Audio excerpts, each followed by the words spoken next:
The Rap is so back, and so are we. From the Lancer Dome to the Billy Barn, from Southern Oregon to Albany. Splashes, slam dunks, and stuffs. The only local basketball show proven to help your defensive stance. Let's do it. Robert, take the open. Now, the Round Ball Wrap on KEZI 9 News. Well, hey, welcome back. It got a little chilly outside. Yeah, a little bit. So we said let's go inside, turn the temperature up a little bit, get indoors for some hoops. The Round Ball Wrap. Cameron Derby, Brett Taylor. Brett, yes, it's sir. that time again. It's that time again, man. It's funny how fast time always seems to come up on us come January, but I love this time of the season. The weather may be cold, but we get to be inside, and it's my favorite sport. It's basketball season. Get to wear your favorite basketball Get to wear my shoes, favorite too. basketball shoes, Let's talk too. some ball. Go. Let's talk some ball. Let's head on over to some league action inside the Lancer Dome, folks, where nothing was given tonight, but everything was earned against the Ashland Grizzlies. Jacelyn, pull-up three. Yeah, you bet that was good. Smooth as butter. The Lancers in the lead early, looking to extend. Ty Reed, great steal. Even better finish. Throw it down. That's a way to extend a lead right there. Lancers would go up by as much as 8, but JoJo Harrower had other plans for the Grizzlies. Pull up from range, too easy for the senior. Grizzlies back within 5, and then final seconds of the half, Harrower on the one-on-one, slowly and methodically working his way to the sweet spot. You saw him release it. You knew that was going in. Grizzlies would still trail by 1 at the half, and that's as close as it would get. Reed back inside, puts it down with the hammer. All 10 of them along the way. The Lancers with a message to kick off league play.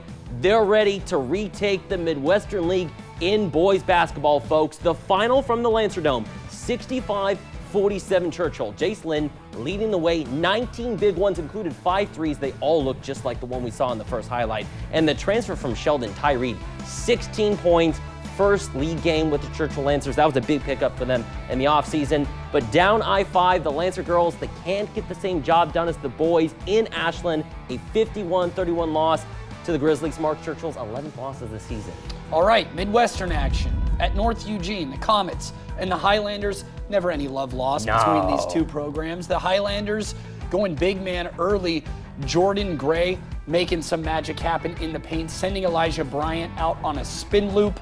Nice kiss off the glass. The Highlanders are up early. Moments later, Gray in transition. Quick 1-2 step floater alert. It's money. North Eugene goes up 8-zip early. But in the second quarter, Crater responds. Tremaine Smith off the miss. Picks Grant Harris's pocket up and in. Comets gaining momentum. A couple minutes later, Elijah Bryant wants some payback. Hesitates for just a moment. And then smooth as silk. A great game through and through, down to the wire, but it's the Highlanders that hang on at the very end, and that is what league play is all about. 55-54, North Eugene. More Midwestern action. Why not? Thurston making a long trip to Eagle Point. The Colts in control early. Angel Cervantes trying to will his team back in it. Tough finish through the contact. Cervantes would get the Eagles 16 points for the night. Easton Raber quick to the cup. Tough shot. Eagles back within 3 before finally Connor Knight says, I want a little piece of that. He had 16 also. But Thurston, you know they're not going away very easy. They never do. Noah Blair, Lucas LaBounty, great name, even better shot. You thought that one was good. LaBounty inside spin around fadeaway. That looked too easy. Thurston continues its hot start to the season with dub number 10. Eagle Point exhausted after this one, 74-56 Colts. How about a little crosstown rivalry up north? South Albany visiting West Albany. West on top 30-17. Late in the second quarter, it's Colin Cordell driving, kicking, finding an open Logan Johnson in the corner. And then later in the second, it's Cordell again. The nice finish, the dish as he finds Cameron Thompson down low. Redhawks fighting back. 33-24, Bulldogs on top of the half, but in the third, that's Gray Neiman with the pull-up. Easy money, and a few possessions later, it's Cordell again. This time, he scores with a nice assist from E.J. Rubbish. I love that name. Speaking of Rubbish, check this out. Playing on both ends, he gets the steal and takes it all the way himself, coast to coast, and the fancy finish. That was an impressive play. That was saucy. Redhawks come all the way back. South Albany wins in a close one, 56-55 over West Albany. And then the rivalry doubleheader continuing over to the girls. Bulldogs, Redhawks, part 2. First quarter, Kaylee Cordell swinging to the corner. Taylor Bailey. That looked too easy right there. That looked good. Later in the first, Hayden Starwalt going cross court to Natalie Tidwell. That's raining threes over in there. Kylie Marciano, later on in the game, doing work down low. buckets right there off the glass.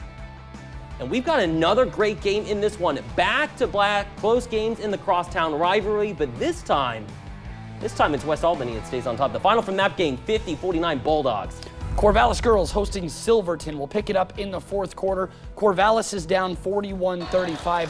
Olivia Bannister looking for Sophie Roudball. Down low, she finds her. Roudball puts it home. 41-37 now. A few moments later, Stella Voice goes cross court. Parker Dorr, splash. 41-40. Here come the Spartans. Silverton not going away though. Grace Hayashida finds a cutting Marley Wurtzen in final 2 minutes. Dorr again. This time from Neela Wager, and that puts Corvallis up 50-49, under a minute to go. Hadley Craig cuts scores, gives Silverton the lead back 51-50. Corvallis would hit a free throw to tie it back up. Final seconds on the inbounds, and it's Hadley Craig at the buzzer. Silverton wins in the final seconds, 53-51, the final.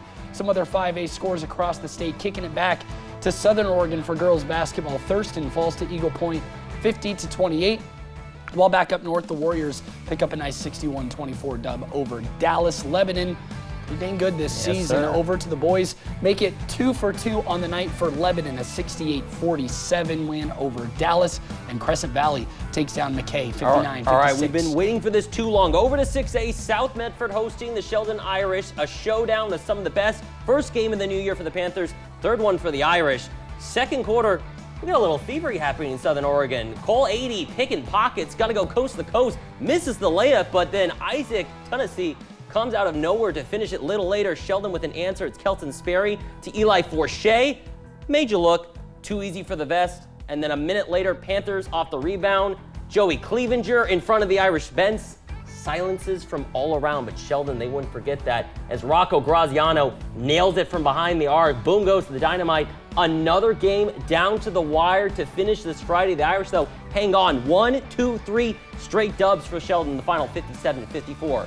Other 6A scores in girls basketball. Sheldon takes down Grants Pass 64-16, while, of course, South Eugene falls to Grants Pass. Sheldon, of course, falls to South Medford. And then for Willamette, the girls get the job done against Roseburg, 88-25. While for the boys, they get the job done over Roseburg, Cam. Absolutely. Great night of basketball so far. Let's go south down I-5. We're entering the Lions Den in the Billy Barn for 4A and 3A Play of the Week. Hang out on the Wrap. Round Ball Wrap on KZI 9 News.